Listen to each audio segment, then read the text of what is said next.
அடிப்படைன்னு ஒரு சில விஷயம் இருக்குது. ஒரு அரசியல் கட்சிக்கு வந்ததுக்கு பிறகு டைமுக்கு வரணும். பர்மிஷன் நீங்கள் 10,000 பேருக்கு வாங்கினா 10,000 பேர் தான் பண்ணணும். இப்போ நாளைக்கு நான் வந்து ஒரு கான்சர்ட் நடத்துகிறேன். ஒரு சைடு ஐயா ஏஆர் ரஹ்மானியும் இன்னொரு சைடு இளையராஜா 2 பேரையும் வச்சு நான் பெரிய பணக்காரன். எனக்கு 2 பேருக்கும் வாங்கிட்டு இவரை 1 மணி நேரம் இவரை 1 மணி நேரம் வர்றோம். எனக்கு வந்து ஒரு 20,000 இருக்குது. நான் ஒரு 40,000 பேருக்கு டிக்கெட்டு விற்றுடுறேன். கூட்ட நெரிசலில் ஏதோ ஒன்று ஆச்சுன்னா என்ன ஜனங்க கேள்வி கேட்பாங்களா கேட்க மாட்டாங்களா? நான் தான் அமைப்பாளர். கேட்பாங்களா கேட்க மாட்டாங்களா? நீங்க டிக்கெட் வச்சு கூட்டு வந்தீங்கன்னா இவங்க லாரி வச்சு கூட்டிட்டு வரல, எதுவும் கூட்டிட்டு வரல. மக்கள் தானாக வரும்போது அதை எப்படி இவரின் இல்ல நான் கேட்ட கேள்விக்கு நீங்க பதிலே சொல்ல. இன்னும் உங்களுக்கு தெளிவா சொல்றேன். விஜய் சார் சீக்கிரம் வரல என்ன பிரச்சனை?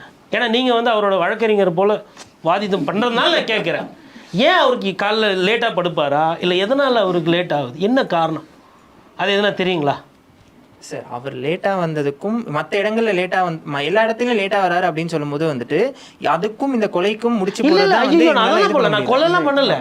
நீங்க திருப்பி சொல்லுங்க. அதுக்குள்ள போல அவர் நிரபராதி. பொதுவாக ஷூட்டிங்க்கு டைமுக்கு போறாரு சார். மக்களை சந்திக்கணும் போது ஏன் லேட்டாக வர்றாரு? யாருன்னா கேட்டிங்களா? ரசிகர்கள் நீங்கள் உங்களுக்கு சந்தோஷமா? உங்களுக்கு பிடிச்ச தலைவர் 8 மணி நேரம் லேட்டாக வரவரெல்லாம் கால் வலிக்க வெயில் என்னோட ஒரு ஃபோட்டோ இருக்கும். எத்தனை மணி கர்ச்சீஃபெல்லாம் ஈரமாய் தலையில் கட்டிக்கிட்டு மாஸ்க்கு மண்ணெல்லாம் பறந்து மாஸ்க் போட்டுட்டு அப்போ உங்களுக்கு 8 மணி நேரம் காக்கிறது ஒரு பிரச்சனை இல்லையா?